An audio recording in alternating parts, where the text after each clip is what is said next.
Hi guys! Welcome to my vlog.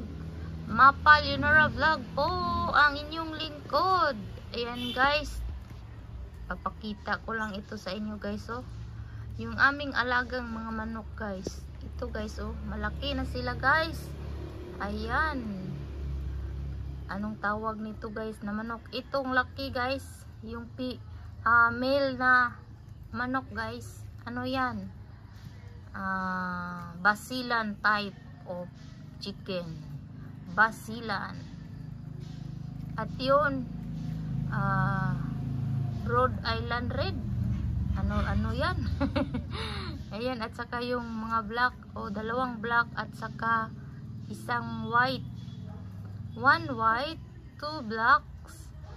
Hen na sila. And female, ano yun? Rooster. At saka ito, red, white, red, black, and also rooster na red. Basilan.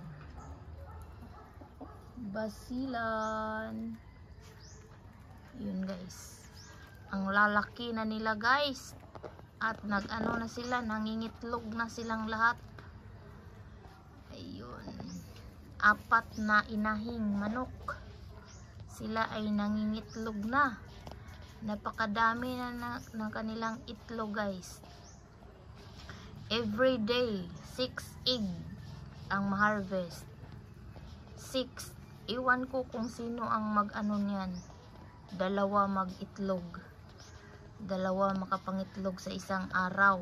Iwan, hindi namin hindi namin alam kung sino sa kanilang 4 ang mangitlog ng 2 sa isang araw. Ayan, basta everyday 6 na itlog ang makuha namin diyan sa 4 na inahing manok. Ayun. Yung isa pala black chicken inahin, tinatawag nilang patani. Ayan, nasaan na ba yun? Nandoon, umalis yung isa. Rhode Island black, Rhode Island red. Isa, ewan, ano yun? Ayan guys, that's all for today's video. Ayan, thank you so much for watching. Ayan, subscribe for more videos guys. Ayan, Mapa Leonora Vlog po nagpapaalam for today's video. Ayan, thank you so much for watching. And bye bye everybody. Magandang buhay po sa lahat.